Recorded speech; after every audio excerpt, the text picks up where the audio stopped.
Hello, good morning, good evening, good afternoon, wherever you are in the world. I am Nigel Lee, your host for today on the first edition of Ideopolis. So many of you who may be familiar with this channel or my other podcasts with my friend Jack Kelly and amongst other guests that we've had, we had a podcast called Big Ideas. We decided that it was time that we rebranded it into something more interesting with a deeper meaning, and we came up with Ideopolis. So before we go on, and I go on the rest of this podcast today, I just want to introduce you guys to what Ideopolis actually is. So Ideopolis is, the definition of it at least, is a society or a city that is defined by its knowledge and intellectual abilities and richness. And in our sense, what Ideopolis is that we want to create a community of people who want to share their ideas and go beyond a marketplace of ideas and actually be active citizens, in a sense, of Ideopolis and contribute into this discourse. So we welcome people from all schools of thought and ideologies. Even if they're controversial, we welcome them and we want to talk about that here on this channel and on this podcast. Unfortunately, Jack was actually supposed to be here with me today, but he wasn't feeling so well, but that's fine. I think it's important that we keep the discussion going and we start off with something before we move on to other episodes or other topics of discussion. So, I hope that is a sufficient explanation of what Ideopolis is. Now, today's podcast or discussion, I want to bring up something that's been on my mind lately, and I want to connect it to something of a bigger idea, and that is the concept of utopia. Now, today I'm going to spend more time talking about something more focused, and that is something that I've been reading up upon quite a lot, and that is the future of China and its role in shaping the world order, say, decades or 100 years from now. So, China, as many of you may have read on the news and seen on the headlines, is a rising superpower and posing itself as a competent competitor against Western nations like the United States. But what does China have to offer to the world?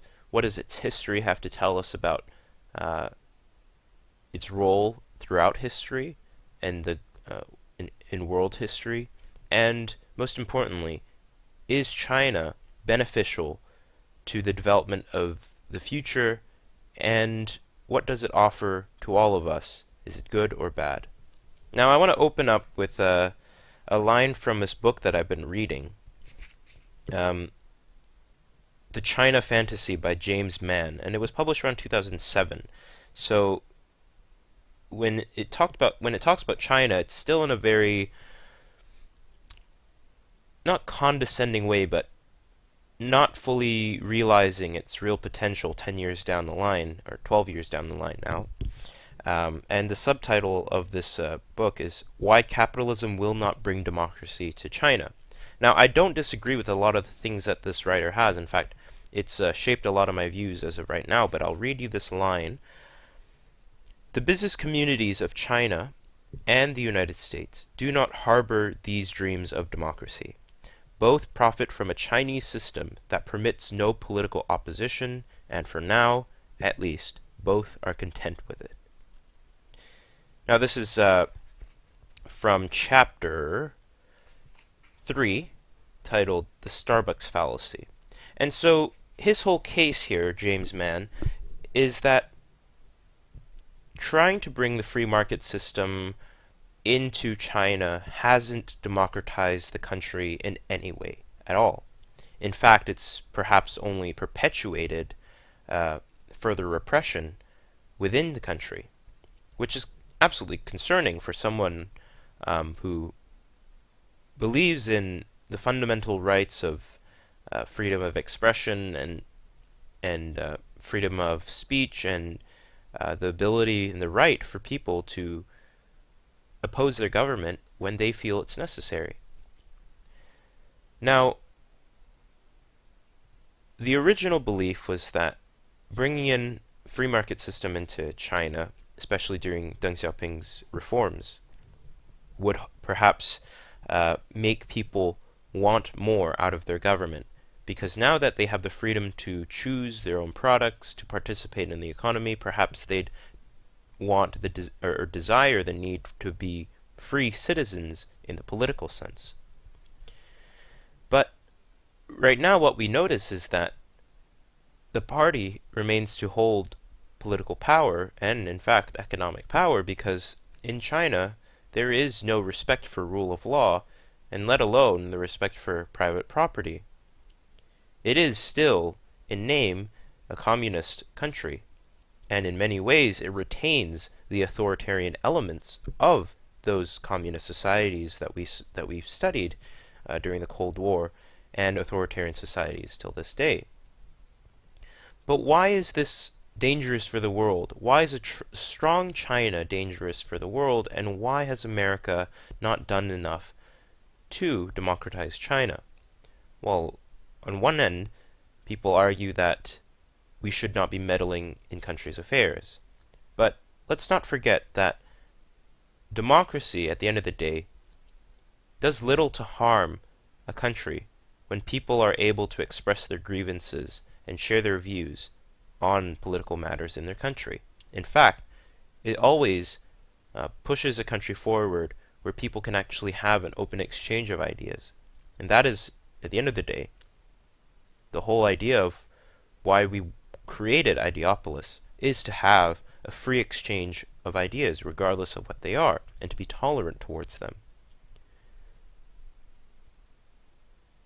A strong China, as that is emerging today, has been propping up and supporting authoritarian regimes across the world, ranging from the authoritarian states in Africa, Pakistan, and creating infrastructure projects and investing in infrastructure projects in the Maldives and Pakistan in a very predatory way.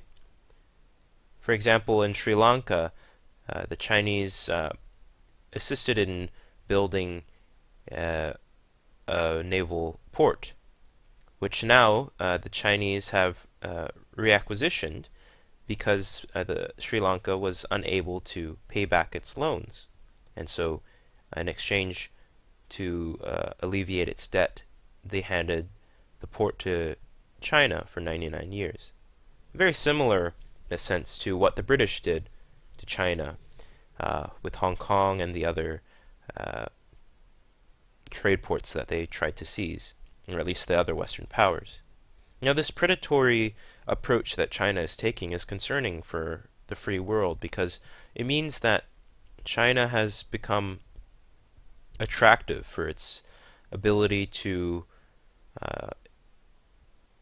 improve a country's economy, or seemingly improve a country's economy, and bring about investment that these developing countries need.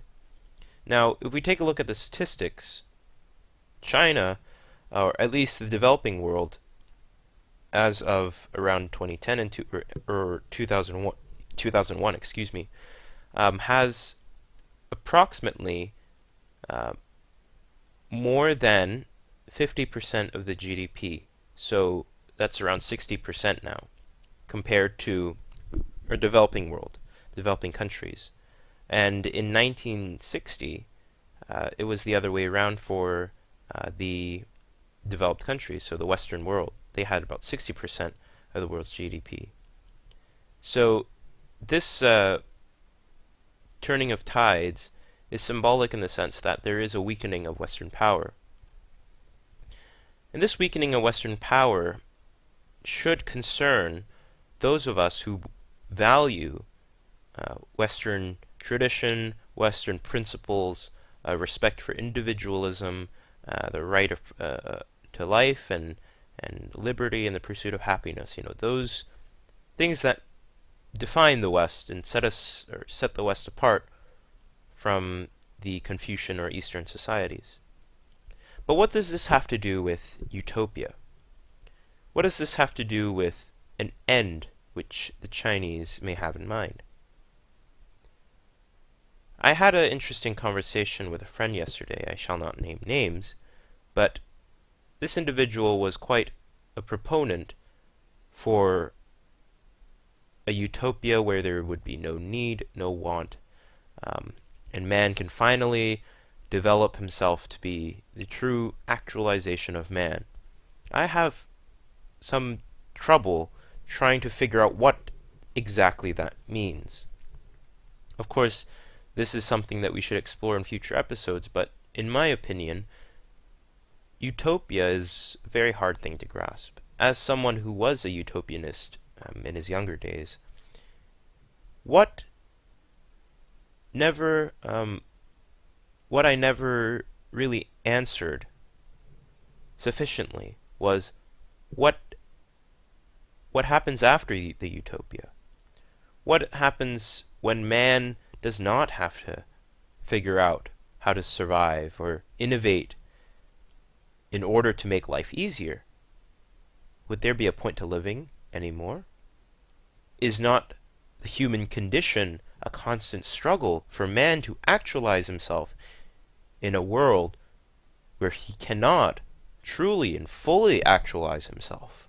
And is that not the struggle that defines man? But I digress. Now that we have discussed what utopia or at least means in our case right now, China's utopia, or at least its end goal, perhaps might be a world centered around China.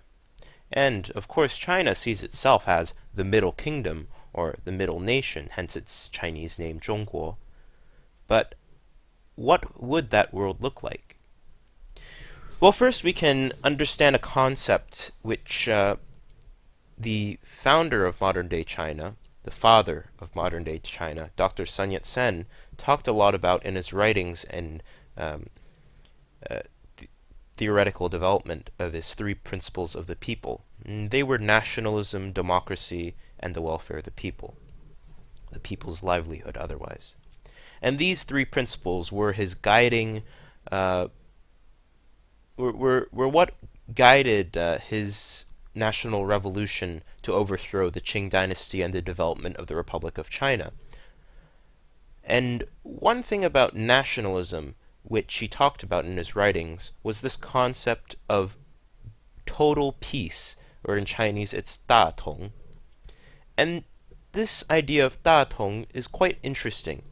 It is this idea that when China becomes powerful, they can assist the other countries of the world, the oppressed countries of the world, or in Dr. Sun Yat-sen's time, around the 19th century and the early 20th century, the colonized nations, right?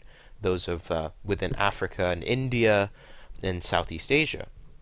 And when a strong China, an independent China that has broken away from Western oppression, is able to assist these countries to fight for independence, develop on themselves, then we've created a nation or a world of nation states which are free, which do not oppress each other, but rather assist each other in their national development, which is fascinating to think about for someone at such an early era of the development of nation states.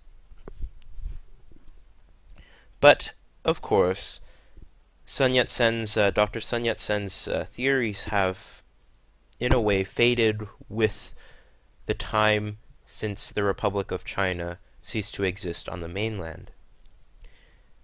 But this concept of 大同 has been around Chinese history for much of its existence. In fact, it was the guiding principles of the many dynasties that came before, notably the Ming dynasty, who expanded Chinese territory and led expeditions overseas, creating tributary states and so forth.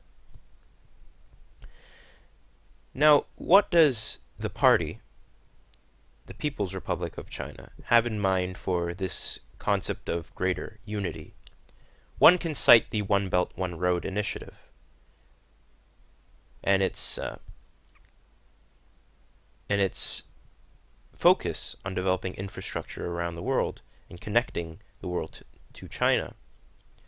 But in order to achieve this, China has to maintain the power of authoritarian states around itself so that these infrastructure projects are carried out smoothly without any trouble or struggle. And in fact, recently, Malaysia, having elected a new government under the former Prime Minister and now Prime Minister, once again, Dr. Mahathir, who has renegotiated or pushed for renegotiation of the infrastructure projects that China was assisting its development within Malaysia. So China knows very well that it's difficult for them to deal with such people and such governments that are willing to stand up against China. And when China realizes this, they will continue to actually erode the democratic development of the developing world, which the developing world so desperately needs. Authoritarianism is a dangerous and self-serving ideology or form of government that will not liberate the people from suffering and will not help the development of the individual in any way possible. And proponents of authoritarianism, if you are listening to this, I'd love to discuss this matter with all of you, because in my view, there is no reason to justify authoritarianism in this day and age. We've tried it, it's failed, it's not the way to go. Now, in the concept of utopia, I would like to transition to this topic of utopia right now. If this is China's vision of the world, one where it is revolved around China, where technology is developed to a point where it's beyond our own imagination, and if China succeeded in doing that, in ruling the world perhaps, what does that mean for us? And most importantly,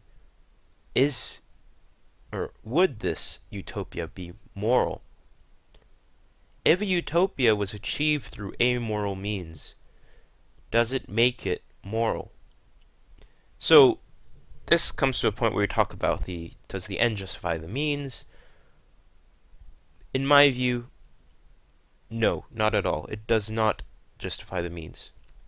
One can look at the communist or Russian Revolution of 1917 and the brutality that the Bolsheviks carried out in its, not just its revolution, but throughout the establishment of the Soviet Union, and the repression of people and the arbitrary rulings that would throw people in gulags for life and decades. And again, what was this done in the name of? In the name of the revolution.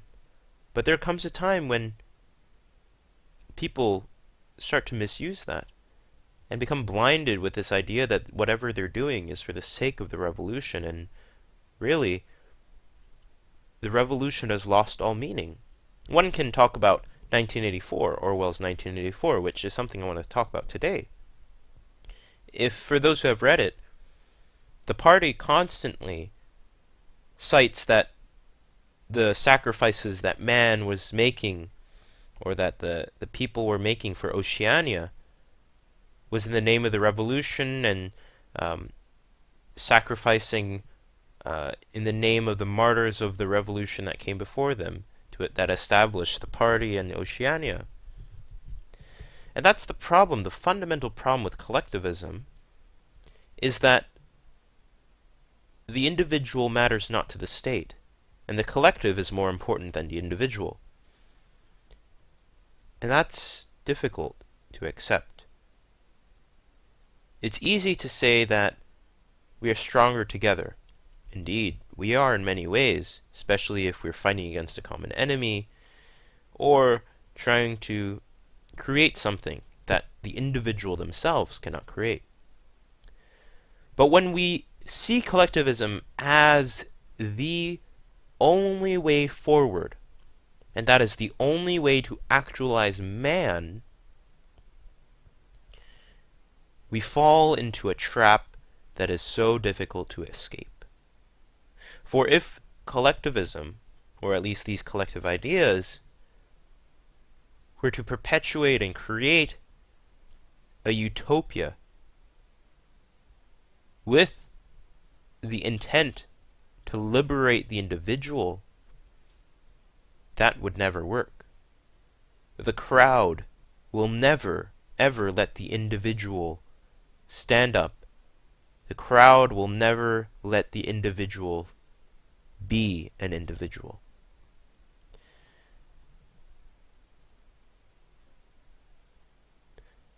We are faced with a growing problem, and that is the development of Western civilization today. In many ways, the utopia that the Western civilizations envisioned was that of the individual reigning supreme over himself. That was the vision of the founding fathers of the United States and the many early Enlightenment thinkers.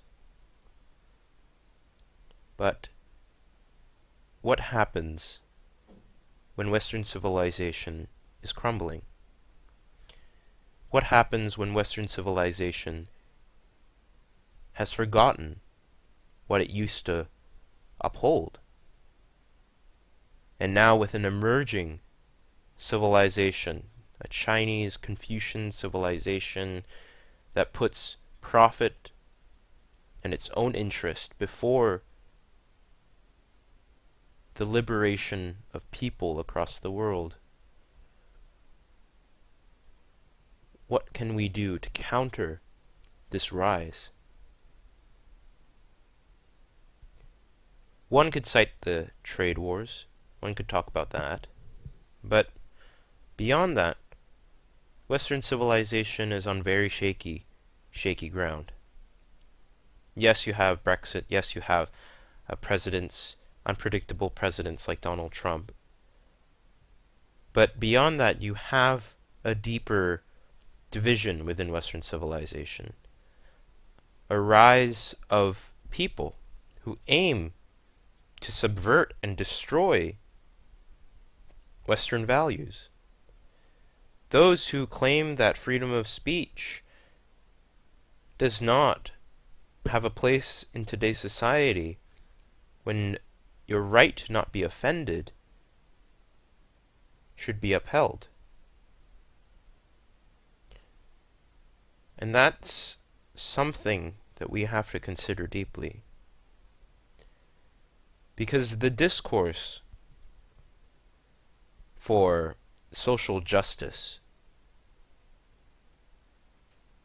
has a deeper connection to the issues we face around the world and the continuation of the enlightened Western societies. Now, I recognize that I speak of Western civilization in a very broad way, and please forgive me for that. But I don't want to go into specifics when I'm speaking alone without someone where I can bounce my ideas off of. But these are things that I want to at least highlight in this episode. And I don't aim to have answers to them immediately. And I may very well be wrong on the things that I've raised. But this utopia, or the quest for utopia, once again seems to have damaged both Western civilization and created a real threat, and that is the rise of China. So in order to put up a front,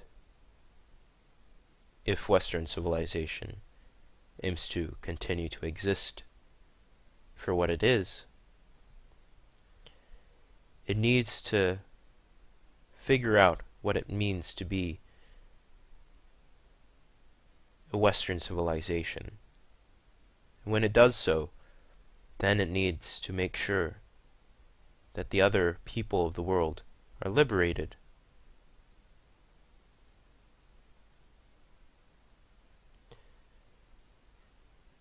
There is a future ahead of us that is uncertain, and there is a future ahead of us where China may very well rule the world. But while we can enjoy our freedoms now, we must at least think, and think freely about the possibilities that the world may enter. That's it for today. I'll see you next time.